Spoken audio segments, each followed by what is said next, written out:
A paz do Senhor para os irmãos.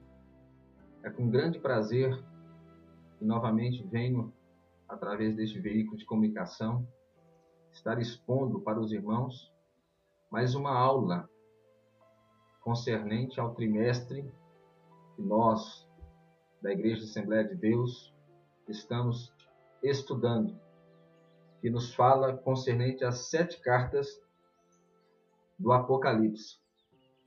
Nós estamos, irmãos, na lição de número 9, na 7ª carta escrita à Igreja de Laodiceia, e que traz o título peculiar, nominando esta igreja como uma igreja morna. Para a meditação dos irmãos, eu chamo para nós voltarmos no trimestre anterior, quando nós estudamos naquele trimestre falando da missão de uma vida cristã abundante. Nós aprendemos, irmãos, naquele trimestre que uma vida abundante para o verdadeiro cristão é uma vida de intimidade com Deus. E nós observamos que, em contraste com essa igreja em Laodiceia, nós vamos ver que era uma igreja abundante, mas de riquezas materiais, e não tinha nada de comunhão com o nosso Senhor e Salvador, Jesus Cristo. Nós falaremos, irmãos, a respeito da igreja em Laodiceia. Para conhecimento dos irmãos, o nome Laodiceia, irmão, significa povo reinante. Era uma igreja extremamente arrogante, governada pelos seus próprios membros. A cidade de Laodiceia, irmãos, era um centro comercial muito importante, famoso por causa da sua linda lã negra, que era tecida e usada para fazer roupas finas e caras. Havia também nesta cidade uma grande escola de medicina ligada ao templo de Esculápio, cujos médicos preparavam um famoso colírio. Seus moradores, irmãos, entre os quais havia uma grande colônia judia, haviam reunido consideráveis fortunas e se orgulhavam de sua cidade, que se tornara um grande centro financeiro. Seu grande problema, nós vamos ver, que era suprimento de água. Suas próprias fontes produziam água geralmente quente e poluída, que não se podia beber. Construíram então, irmãos, canais de pedra que traziam águas de cidades vizinhas, mas a água chegava ainda morna, tendo que ser esfriada antes para o consumo da população. Portanto, nós já falamos da importância dessa cidade, um grande centro econômico, de grandes indústrias, seja ela têxtil ou farmacêutica, e da arrogância destes cidadãos de Laodiceia. O texto áureo, irmãos, da nossa lição, nos fala da seguinte maneira: mas buscai primeiro o reino de Deus e a sua justiça, e todas essas coisas vos serão acrescentadas. Isso está escrito lá no livro do evangelista Mateus, no capítulo 6, no versículo 33. Nós aprendemos, irmãos, que a igreja, quando ela ama, quando ela pratica o amor, que é o caso da igreja em Filadélfia, o Senhor a universalizou, demonstrando um grande exemplo para a igreja nos dias de hoje. Em contraste com a igreja em Laodiceia, que o Senhor também a deixou, irmãos, como exemplo para nós, daquilo que nós não devemos ser. E com isso nós iremos aprender que verdadeiramente, irmãos, nós devemos ajuntar tesouros nos céus, aonde os ladrões não minam, onde a ferrugem não corrói. E é este o verdadeiro tesouro que nós, enquanto servos de Deus, temos que estar buscando. Amém? A verdade prática nos diz da seguinte maneira: a igreja que não busca os interesses do reino de Deus está fadada ao fracasso, ao esquecimento e à indigência espiritual.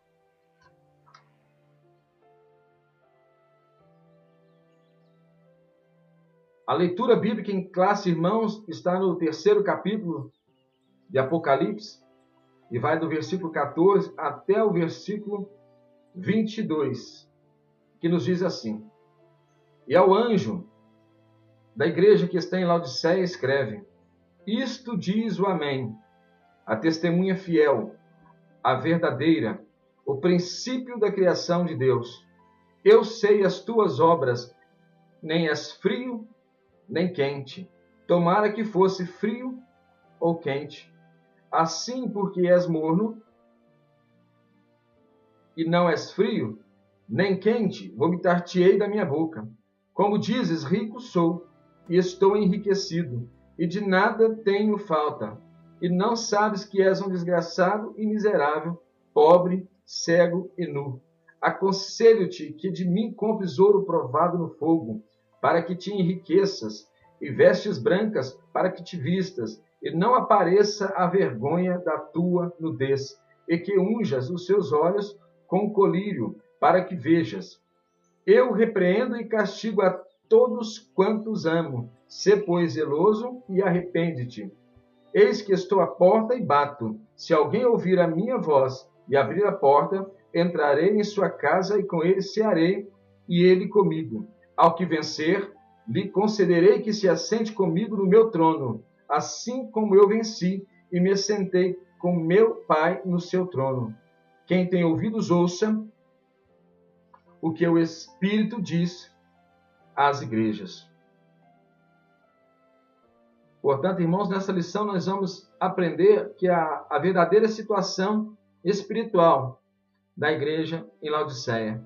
Nós vamos nos conscientizar de que a riqueza da igreja está em manter, irmãos, uma verdadeira comunhão com o Senhor e saber como manter a igreja fervorosa e espiritual. A introdução nos diz desta maneira: Laodiceia de nada tinha falta, possuía tudo em abundância. Aos olhos do Senhor, porém, não passava de uma igreja pobre, cega e miserável. O que lhe sobejava em riquezas temporais, faltava-lhe em bens eternos. Ela retrata as igrejas que, desconstruindo-se como reino de Deus, reconstroem-se como impérios humanos. Jesus não mudou. Continua a zelar pela qualidade espiritual de sua igreja. Ele requer sejamos fervorosos no espírito, porque não haverá de aturar crentes mornos e indiferentes. A mornidão espiritual é repugnante ao Senhor. Observemos, pois, com reverência e temor, as advertências que nos reservou o Filho de Deus para esta aula. Pois é, irmãos, nós vamos aprender nesta lição a importância de estarmos em retidão com o Senhor. Porque apenas em retidão com o Senhor é possível, irmãos, estarmos, conforme a palavra de Deus nos diz lá no livro de Levíticos 6:13, que nos diz que o fogo arderá continuamente no altar e não se apagará. Porque, irmãos, o fogo ele arde continuamente no altar que está em dia com o Senhor, que está na presença do Senhor. A identificação de Jesus. Nós vamos ver neste ponto como que o Senhor se apresentou, irmãos, a esta igreja. Tendo em vista a soberba e a presunção espiritual da igreja em Laodiceia, uma das principais cidades da Ásia Menor, apresenta-se o Senhor Jesus com irrecorríveis credenciais. Isto diz o Amém, a testemunha fiel e verdadeira, o princípio da criação de Deus. A testemunha fiel e verdadeira. Se Laodiceia vive de mentiras e de aparências, Jesus não tem outra alternativa senão a de apresentar-se ao seu pastor como a testemunha fiel e verdadeira. Conclui-se, pois, que a Igreja de Cristo tem a obrigação de sustentar a verdade evangélica nesse século maligno e mentiroso. Mas como poderá uma igreja morna e que tem a cara do mundo levantar-se como a voz profética de Deus? Interessante esse questionamento, né, irmãos? Como nós, voz profética, como exemplo de igreja do Senhor. Vamos, irmãos, verdadeiramente sermos sal e luz deste mundo, se nós já estamos totalmente misturados com este mundo.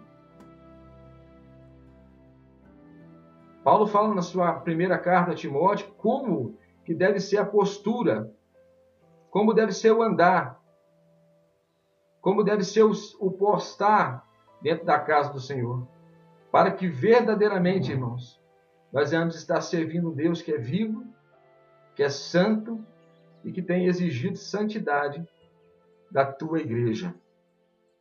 O princípio da criação de Deus. O anjo da igreja em Laodiceia, ignorando a suficiência divina, extravasava-se em presunções. Rico sou, estou enriquecido, e de nada tenho falta. Agora, porém, ele terá de saber que Jesus, como o princípio da criação de Deus, é o dono de todas as coisas, porque todas as coisas foram por ele criadas. Sim, tudo quanto há no mundo existe por causa dele e para ele. É lá em Romanos 11:36 vai falar, porque dele e por ele e para ele são todas as coisas. Igreja rica, irmãos, não é aquela que tem ouro e prata, mas aquela que ainda pode declarar no poder do Espírito Santo, em nome de Jesus Cristo Nazareno, levanta-te e anda. Sim, igreja abastada é aquela que, embora pobre, consagra ao Senhor preciosas almas. Aqui nós vemos, né, irmãos, o grande exemplo que Pedro e João nos deixou ali no livro de Atos, no capítulo 3, versículo 6, na passagem que nos fala da porta formosa, onde estava ali um paralítico mendigando, e aqueles homens demonstraram o que verdadeiramente nós, enquanto servos de Deus, temos que ter em nossa vida. A autoridade da parte de Deus para poder falar, levanta e anda. E naquele momento eles deixaram bem claro, irmãos, que ouro e prata não é importante para levar uma vida de santidade diante de Deus. Usar a expressão não tenho ouro nem prata, mas o que tenho te dou. E o que nós temos? Temos autoridade da parte de Deus para poder, irmãos, enriquecer o mundo com as bênçãos do nosso Senhor e Salvador Jesus Cristo? Nós venhamos estar, irmãos, seguindo o exemplo desses homens e verdadeiramente buscando, irmãos, a riqueza que é estar em santificação com o nosso Senhor e Salvador Jesus Cristo. Portanto, irmãos, nesse primeiro ponto nós aprendemos que a riqueza da igreja não está em seus bens materiais, mas em sua comunhão com o Senhor Jesus Cristo. Glória a Deus. O segundo ponto, irmãos, vai nos falar da situação espiritual da igreja de Laodiceia. O onisciente que conhecia o Senhor a real situação de Laodiceia. Esta igreja que vivia uma vida de aparências e mentiras é desmascarada pela testemunha fiel e verdadeira. Primeiro ponto, irmãos, nós vamos falar agora da mornidão espiritual. Se Laodiceia fosse fria, buscaria o calor de um avivamento. Se quente, espalharia esse mesmo avivamento até os confins da terra. Morna, porém, faz-se indiferente a Deus e a sua palavra. Por isso o Senhor repreende-a. Eu sei as tuas obras, que nem és frio nem quente. Tomara que fosse frio ou quente. Aqui o Senhor faz referência, irmãos, à situação real daquela cidade em relação às suas águas, né? Ela não tinha mais, irmãos, condição, porque as águas quentes, termais, que tinham caráter até medicinal, enquanto mornas já não tinham mais a capacidade medicinal suficiente. E morna, de algum modo, não era também suficiente para alimentar, irmãos, para matar a sede daquele povo. Por isso o Senhor estava exigindo aqui, irmãos, uma postura desta igreja, demonstrando verdadeiramente que ele fizesse diferença, para que verdadeiramente o Senhor pudesse ainda trabalhar no meio daquela igreja. Arrogância espiritual. Além dessa indiferença doentia e crônica às coisas de Deus, o anjo da igreja em Laodiceia era soberbo e arrogante. Supunha que por ser rico e de nada ter falta, achava-se acima das providências divinas. A prosperidade levará ao orgulho fatal. Somente um tolo diria tal coisa: rico sou e estou enriquecido, e de nada tenho falta. O que nos lembra esse discurso? A retórica do querubim ungino ao apostatar-se de sua posição junto ao trono do Altíssimo. Comportam-se assim as igrejas que, por causa de sua prosperidade material, julgam-se ricas, mas espiritual e ministerialmente são paupérrimas. Portanto, irmãos, nós já aprendemos em lições anteriores que quando nós colocamos como mérito, irmãos, as nossas conquistas, as nossas mãos, e não reconhecemos a soberania de Deus, nós estamos entrando em decadência.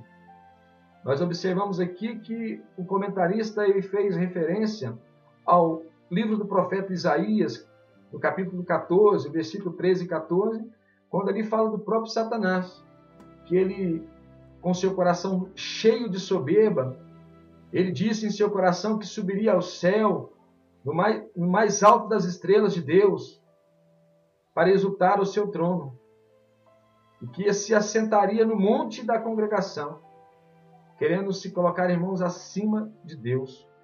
E esse pastor, quando ele dizia, rico sou, de nada tenho falta, ele estava deixando, irmãos, a soberania de Deus de lado.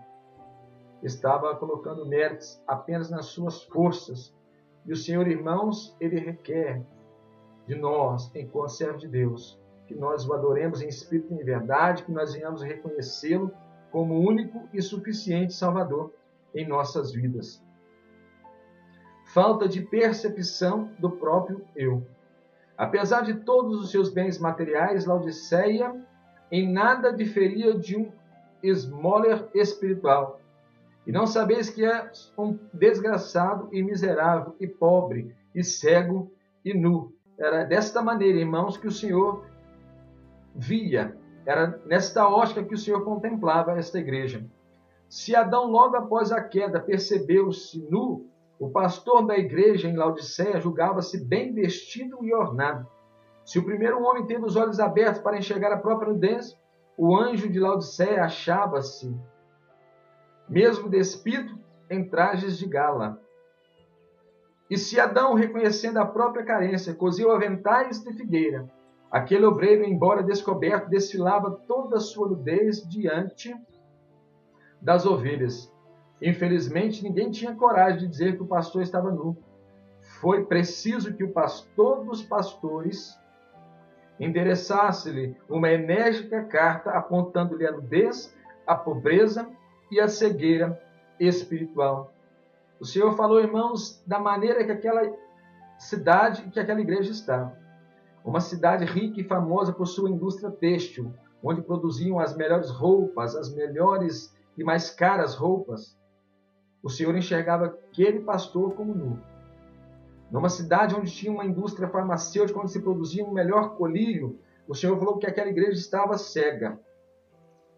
O Senhor, irmãos, ele estava falando diretamente, diante da realidade, da situação daquele povo, o que o Senhor estava enxergando, a maneira que o Senhor estava olhando e observando aquele povo. E com isso, irmãos, nós deixamos esse questionamento para a minha vida e para a tua vida. Como estão suas vestes espirituais?